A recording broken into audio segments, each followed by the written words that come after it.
Yep.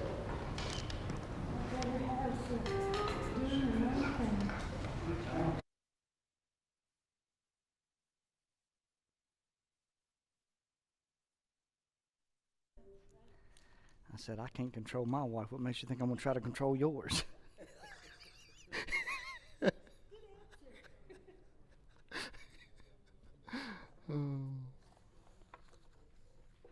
All right. All right. We're going to go on and get started tonight. If you need a handout, we've got some up here. I had our Young Inspirations meeting this past Sunday, getting ready for that to start the second Saturday in September. This Sunday, there's a WANA volunteer meeting at 11:30, so if you're interested in helping with that ministry, you might want to be at that meeting there. Family Fun Night, and 2 Sundays, not this Sunday, but the next Sunday is Family Fun Night. I want everybody to make some homemade ice cream. I think that's it. A lot of our other Bible studies and stuff will be kicking off in September. There's some in the bulletin that have carried on throughout the summer. Daughters of the King's in there, Chair Fitness in there. Children's Choir will be starting back up. So I think that's it, unless somebody knows of an announcement that I'm missing. All right. Have your Bibles, go on and turn with me to Acts chapter 28. That's where we'll be tonight. We have come to the final chapter in Acts. So hopefully here in a couple of weeks we will round out this book. Anybody remember anything we discussed last week? Y'all ought to make some notes down or something and take that paper and stick it in your Bible, because you know I'm going to ask the question, right? So I'm going to ask. So, do what? So, what happened? They ran aground, right? They shipwrecked. They had been out on I think it was 14 days they had been out there, and they hadn't seen the light for 14 days, hadn't seen the moon, hadn't seen the sun for 14 days, and they think they're getting close to shore. I don't know how they would determine that unless, like I said, they heard some waves or something crashing in I don't know how. If you can't see anything, I don't know how you would know that you're getting close to shore, but they figured they were getting close to shore. Like I said, they probably heard some crashing, and they let down a weight, right? They let down a weight. I think it was like 120 feet or something like that, and then they waited a little bit. They let down another weight, and they were like 90 feet. So what are they? So then now they're thinking, you know what I mean? I understand how the weight works. Now they're thinking we're moving closer to shore. So they throw out some anchors. They're like, we don't want to crash on the rocks, probably the rocks that they heard the water crashing onto. And some of the sailors decide what? They're going to get into what? They're going to get into the skiff. They're going to get into the little dinghy boat, right? Once again, as far as I know, the way I understand it, the storm is still going on. And they're like, let's abandon the big boat and get in the little boat. And I'm just telling you, if I'm out in the middle of the ocean, and I've been out in the ocean before, and I've been out there in some storms, and the bigger the boat, the better, But they said, we're going to get off this little boat, and Paul speaks up, and Paul says, if you get into this little boat, if these sailors exit this boat, we're going to die. We're all going to die, right? And the centurion said, you know what, we'll put an end, we won't worry about nobody exiting the boat. So what'd they do? They cut the rope on the dinghy, right, and let it crash into the water, and it's like, ain't nobody gonna exit the boat now, right? And Paul, sensing that they were about ready to be off the boat, what did he tell them to do? What did he tell them?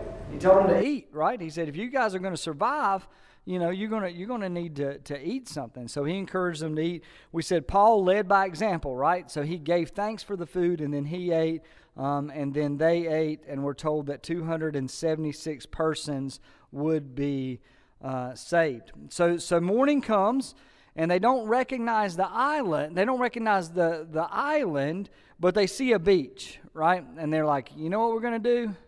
We're gonna raise the sails. We're gonna unfasten the oars, and we're gonna make for land, and we're gonna run this thing on the shore there, right? What happened? They wrecked it. They didn't hit the shore, did they? It says they hit where the two waters run together. I'm like, man, that's a weird phrase. So I got to reading, and a couple other commentators suggested that that's a reef where the two waters come together. So most likely they ran up on a reef. They stuck the front of the boat on the reef. And these sailors, these are sailors, they were probably trying to push it off the reef, use the oars or whatever, but they can't unstick the boat off of the reef. And while the front end of the boat is stuck on the reef, the back end of the boat is being beat all to pieces by the waves. So they come to the conclusion we're going to have to abandon ship, right? The sailors are like, we're going to abandon ship. The soldiers are like, we're going to abandon ship. And what do the soldiers determine that they need to do?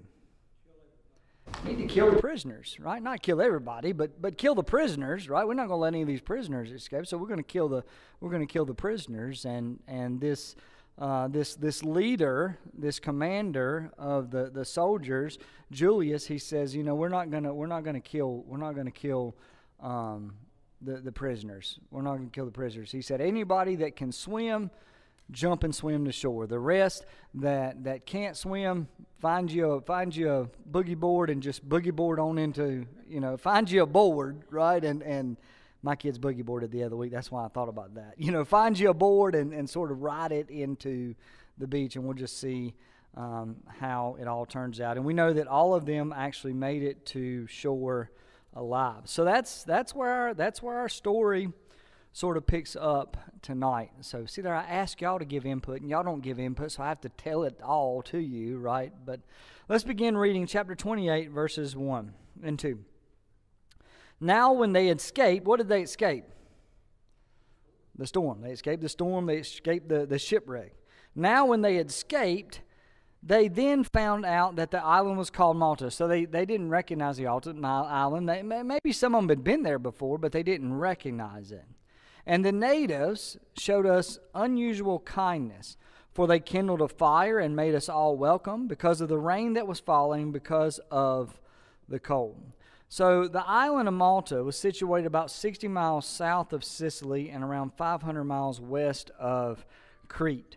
Like I said, some of the crew, they may have been to Malta before. I mean, sailing past it, maybe they stopped in there before, but they didn't recognize it. And Malta wasn't a very big island.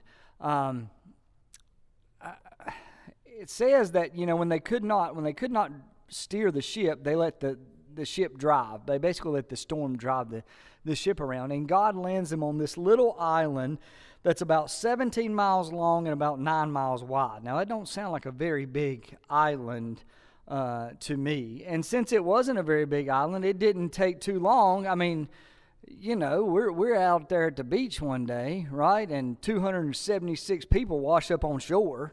We're going to be like, what in the world, Well, these 276 people wash up on the shore here, and they meet these inhabitants. They meet these islanders there. The name Malta in Phoenician means a place of refuge. A place of refuge. It certainly was for these soldiers, right? So most likely these inhabitants were Phoenician.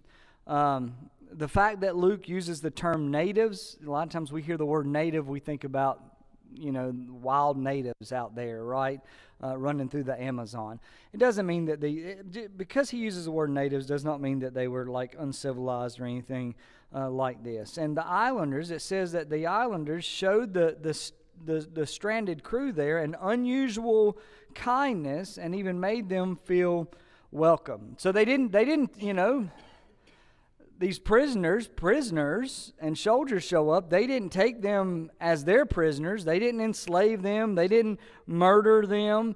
They recognized that these people must have been tired. They must have been cold and wet from their, November winter swim in the ocean. I did a polar plunge one time. I've actually done 2 or 3, but one time I did it in the middle of wintertime. Anybody ever did a polar plunge before? Man, I did one down there at Fayetteville, down there at Fort Bragg, and we were raising money for the Awana camp that I used to do, and the other camp director, he said, "Hey man, we're going to do this polar plunge, and we're going to get some people to sponsor us and all that stuff." And I said, "Okay." His name is Mark. He's still my friend. So we're sitting out there on this beach, and I'm in my swim trunks, and it's cold. My feet are turning cold. It's the middle of wintertime. And I don't remember, Brother Tony could probably tell you exactly where I'm talking about, but there was a lake there, and it had a little dock going out around it, and the idea was you run into the lake, so you're running as it's getting deeper, okay, and then you swim out to the dock there, and then you swim back, and they got a towel waiting for you and all that stuff. I never did a polar plunge like that. Most polar plunges, you jump in, and then you jump out, but no, we had to get out. And my buddy Mark, he said, I said, "Are we going to go to that? We're going to go to that dock?" And he goes, "Oh yeah, we're going to the dock, And I said, "Okay." So we're running out there, and it's getting colder, and it's getting colder. The deeper we get in the water, the colder it gets.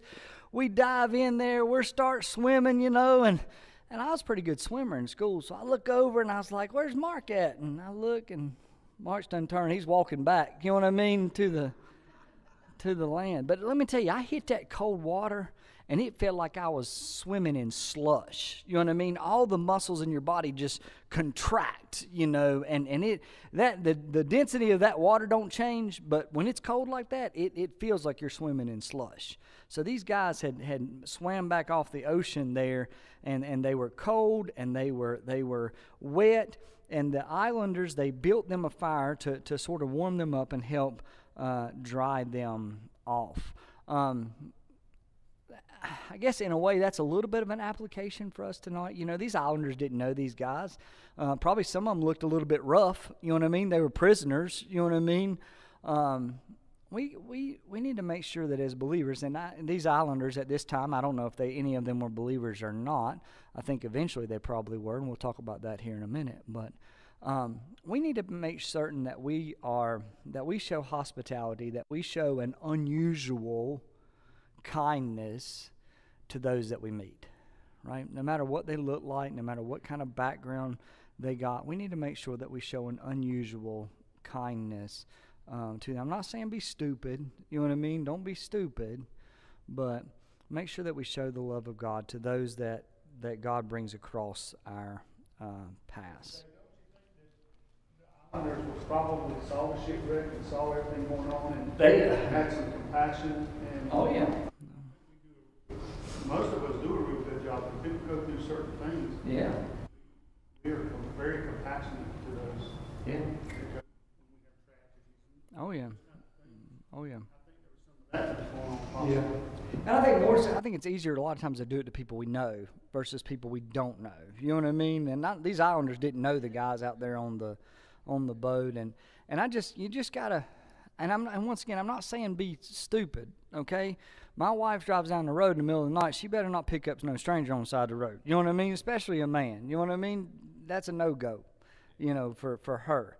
But now I'll pick up a man off the side of the road if I ain't got my kids and stuff in the car with me. You know what I mean? It's just, just be smart. You know what I mean? Don't be stupid. But if you can, these guys were on their island. You know what I mean? They were already there. Why not build them a fire? And that's exactly what they did. All right, verse 3. But when Paul had gathered a bundle of sticks and laid them on the fire, a viper came out because of the heat and fastened on his hand. So when the natives saw the creature hanging from his hand, they said to one another, "No doubt this man is a murderer, whom though he has escaped the sea, yet justice does not allow him to live." But he, being Paul, shook off the creature into the fire, and it suffered no harm. However, they were expecting that he would swell up or suddenly fall dead. But after they had looked for a long time and saw no harm come to him, they changed their minds and said that he was a god. So while warming themselves by the fire here, Paul, maybe he says, "Hey, listen, this Fire's starting to die down a little bit. Paul, takes it upon himself to grab a bundle of sticks or whatever. I don't know if he had to go gather them up or whatever, and or maybe it was just piled up there, and Paul said, hey, I'm going to, humility, right? Be a servant, right? Paul said, I'm going to go over here, I'm going to grab some of this wood, and I'm going to throw it on the fire there. And as Paul laid the sticks on the fire, a viper came out because of the heat and bit Paul. I ain't never been bit by a snake before. I've seen people get bits by snakes before, and I've seen snakes try to bite me before. But usually a snake, it'll sort of go out and bite at you. You know what I mean? And it kind of retreats. It's a defense thing, right? Just trying to scare you off and not trying to attack and destroy you or anything like that. Just say, hey, listen, I'm here. If you don't leave me alone, you're gonna get some more of this, right? But this viper, it come out of the woods there, and it cut out of the wood pile there, come off the fire, and it didn't just bite him and retreat. What did it do? It latched on, right? This viper latched on to Paul's arm and didn't let go. He was sort of hanging here, the snake's hanging here, right? This viper got a good bite.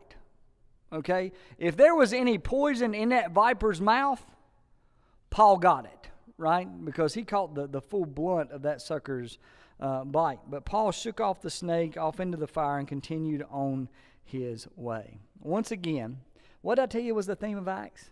Please tell me, somebody can tell me this one. What has been the theme of Acts, basically? God's faithfulness. God's faithfulness, right? Everybody remember that one, okay? Make some notes down, put that down there. God's faithfulness. And Paul has showed himself to be faithful to Paul throughout this whole book. And I know there's some other themes, but that's one of the ones that I've sort of drove home for us. Once again, the Lord was showing himself to be faithful to Paul and protecting him. Some argue that this snake was not poisonous. I read an interesting fact that current-day Malta does not have any poisonous snakes on it, at least that we know of. So some would argue, well, that was not a poisonous snake.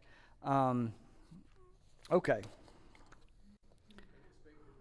Do what? We're gonna get there. We're gonna get there. And first of all, I don't know how you know there ain't no poisonous snakes on an island. You know what I mean? Unless you find every snake on that island, right?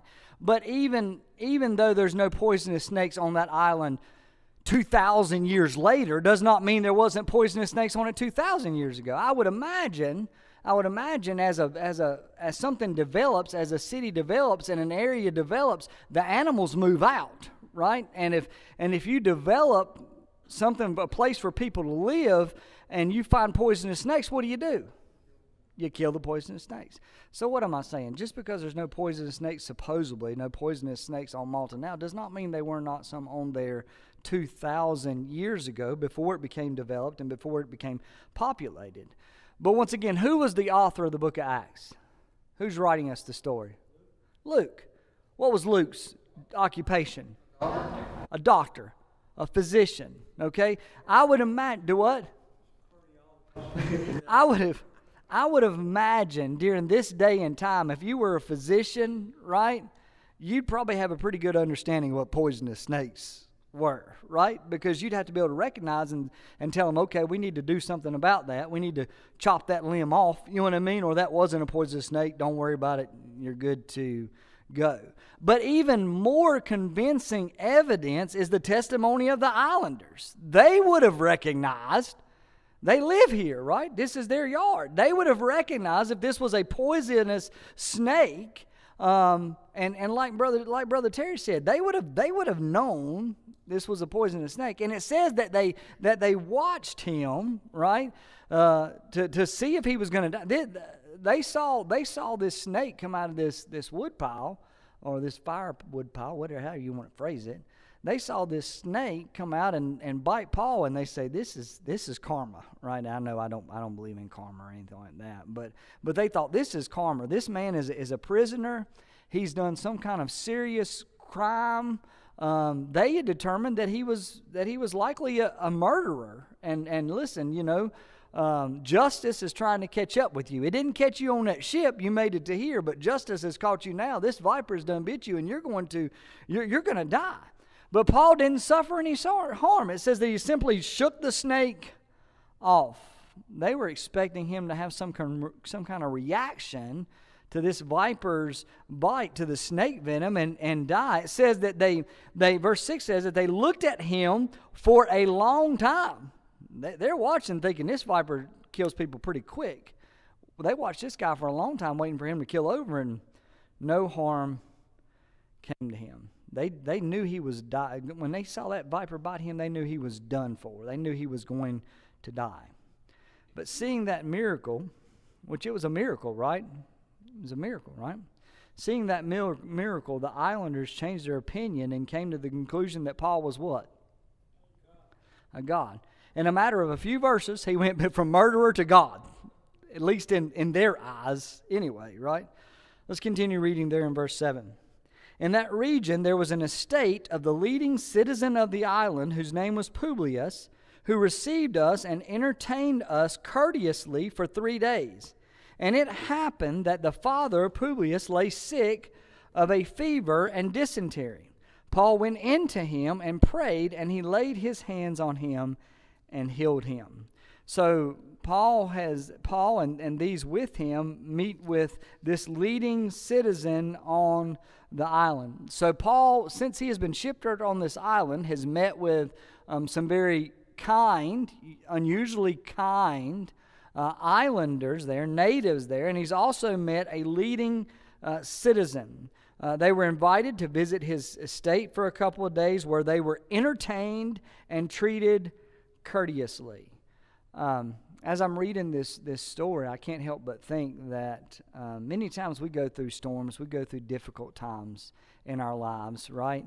But then God brings us those moments, right, in our lives to remind us that He's still God, right? That He still cares about us. So even though these guys are shipwrecked, you know what I mean, on this island, they meet these unusually kind natives. They meet this guy who has an estate there. They spend a couple of days being treated courteously and also entertained. I am thankful that even in the dark situations of our lives, that God reminds us that He still loves us, that He still cares for us, that He is still watching out for us, and even gives us good days among the storms. It doesn't say, but I guess it's possible that this man had heard about Paul's miracle with that viper. I mean, you know, it's not a huge island. I imagine news traveled pretty quick, you know. He heard about this story about Paul, and you know, these guys believe Paul to be what? To be a god. This leader, this leading citizen on the island says, hey, we got a god on the island. I want to meet him, right? He wasn't going to pass up an opportunity to entertain a god. But as we read, this man's father was sick. He had fever and dysentery. Maybe this leading citizen, we don't read it, it's just speculation, but based on what we read, it's possible that maybe this leading citizen thought, if this is a god, if he can get bit by a poisonous viper and not die, maybe he comes here, maybe he can heal my father. But it says that Paul went in there, he laid hands on him, and he was healed. Did I get down to that verse? No, I didn't, did I? That's in the next one. All right, verse 9. No, I did. Verse 8.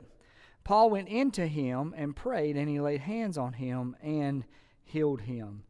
Paul went in and laid hands on this man while he's here at this leading citizen's house and heals him. Paul laid hands on this man. Paul prayed. Well, first of all, he prayed. He prayed. Why did Paul pray? That's exactly right. Paul prayed so that everybody there, these islanders, this leading citizen, everybody there knew that this healing that was about to take place wasn't because of Paul. Paul was not a god, you know, but he knew the God, right? The God that can heal. And Paul prayed, and this man was healed. Of course, the laying on hands, you know, God was working through Paul, right? God's man, God's spokesperson, but all the power to heal came from God. Let's continue reading there in verse 9. So when this was done, the rest of those on the island who had diseases also came and were healed. They also honored us in many ways, and when we departed, they provided such things as were necessary. After 3 months, we sailed in an Alexandrian ship whose figurehead was the twin brothers, which had wintered at the island. So Luke kind of fast forwards a little bit, right? Paul healed this man, and then others on the island. No, it doesn't say just others. What does it say? Verse 9. So when this was done, the rest of those on the island who had diseases also came and were healed. I mean, it looks like Paul healed the diseases of everybody on the island. You know, the rest with diseases came and were healed. They lined them up, and Paul just laid hands on all of them, right? Okay. I was wondering why you were smiling, Jim. I know now. But the healing of this man, and like I said, Luke, he says that Paul healed this man, and then all the others on the island came, and Paul healed them of their diseases, and then he kind of sort of just fast forwards. We don't get a real good picture of what that was. We can kind of scribble in there Pentecostal healing service or something like that for Pastor Jim. But so he healed all those that with diseases on the island. So the healing of this man led to a ministry of healing for Paul. Others on the island who had disease also came to Paul to be healed of their diseases. And I'm sure, right, Paul just healed them and sent them down the road, right? Now, what was the purpose of healing? What was the purpose of miracles? Show the power of God, right? To show that this person that is speaking is a man of God. They are sent by God. This message that they have is true. So if Paul was able to do these miracles, you know he didn't just leave it at a healing service. He preached the gospel to them, right? That's what miracles were for, to authenticate Paul as God's messenger. And it wouldn't take 3 months for them to sail to Rome, so they spent much of the winter here on this island in Malta. Most likely, many of them became believers. They at least came to the point where they honored Paul and others. We don't know what it meant when it says they honored them, but they developed a respect for them, right? Maybe a companionship, some friendship there. They honored Paul and others in many ways. One of the interesting facts I read, just in reading preparation for this to teach tonight, there's tradition that there was a church started on Malta at about this same time. You think, well, that makes sense, right? Paul led people to believe, and Paul did what? Started a church. Tradition also says that Publius was the first pastor of that church. And I don't know if that's true or not. This is all tradition, extra biblical information, but it sure would make for, a good story there. So the commander Julius made arrangements for them to sail on an Alexandrian ship that had wintered on Malta. It says that the islanders supplied them with all that they needed, all the necessary items for the rest of their voyage. So these islanders came to love and care for Paul and others. They honored them. I don't know what that means. Respected them, showed admiration for them, showed respect for them, listened to them, whatever, however you want to interpret that. And then they got ready to leave, and they made sure that they had what they needed. This further indicates the loving care that the islanders had developed for Paul and others. Yeah. Yeah. Is now named St. Paul's Bay. It is. I did read that as well. Yep. So Luke mentions that the boat they sailed on had a figurehead, right? And my wife said, "You got to explain what's a figurehead." And I said, "Okay, I'll make sure I do it." She's upstairs with the teenagers tonight. Figureheads are those things that are on the front of the boats. You know what I mean? Sometimes it's actually a figurehead. You know what I mean? But this probably wasn't necessarily a figurehead. It may have been a little plaque, basically, that read these two names. But it would have been on the front of the boat there, kind of like, those boats with those wood carvings on it.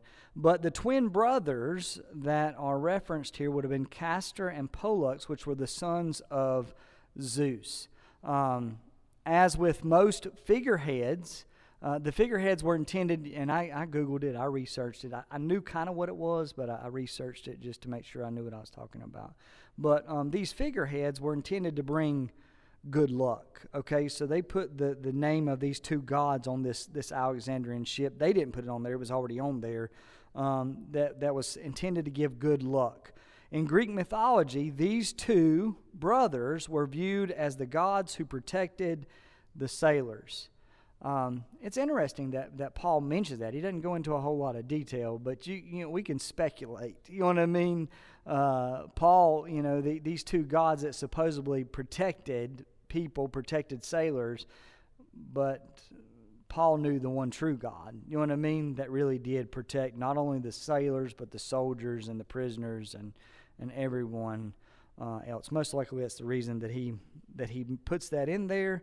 I couldn't really find any other reasons. If anybody's got any other suggestions why you think Luke would mention that, I'd be happy to sort of hear that. Paul would have probably arrived in Rome around February AD 60. So New gods. they may have been. They didn't protect them, and he did. That's right. Certainly. There's out there on the rocks, too. It's possible. I mean, that ship was parked there all winter long, so it wintered in Malta is what it said. So it's possible Luke had seen that thing, and, maybe Paul, you never know. Paul's up there preaching the gospel, you know what I mean?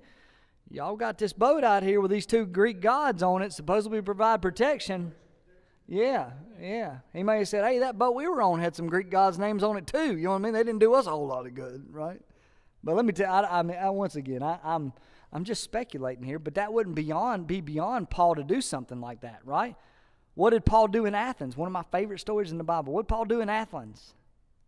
Y'all got all these gods, but you got this one made out to the unknown God. Let me tell you about that unknown God. So I don't think it'd be too far-pitched for Paul to reference these false gods that supposedly protect sailors in reference to the one true God that does protect. So, anybody else? And I'm not trying to blaspheme any way, say something. We just speculate based on what we see, and like just another historical proof of that ship. Yeah. Right? Like you could probably look that. I haven't done the research. Maybe I will now. Yeah. But you could look it up and know that was a ship that would have been there. Yeah. And another historical fact of this Yeah. actually taking place. Yeah. I would think, and I don't know because I haven't Googled it that far, I would think if you Googled it, like you may find other ships with those same names. It could have. You might Google it and find out there are a lot of ships that bore that name. But once again, that's just historical evidence that supports the Bible. Anybody else? So, next week we will we'll see where Paul sort of arrives there in Rome. I don't plan on covering the whole rest of the chapter, but we'll see how things go. See how things go. Anybody, any other comments? Any other comments? Maybe there was no more snakes there because the snake hit the wrong guy. Maybe. Jesus cursed a tree one time, right? Maybe Paul cursed the vipers and there's no more poison snakes. I don't know. Anybody else? I tried to research a little bit about Publius there, the pastor. I thought that was an interesting thought if it was true. But anybody else? Go back to 27:6. Yeah. apparently these two ships were of the same fleet. Yeah, they were both Alexandrian ships. Mm-hmm. Yep, for sure. Truly, that's where they get the truly oil from. Do what now? The oil, Yeah. truly oil, Okay. So- going. Yeah. Anybody else? It's possible the other ship had it on there too. Mm-hmm. It's possible. Anybody else? All right. Couple of things by way of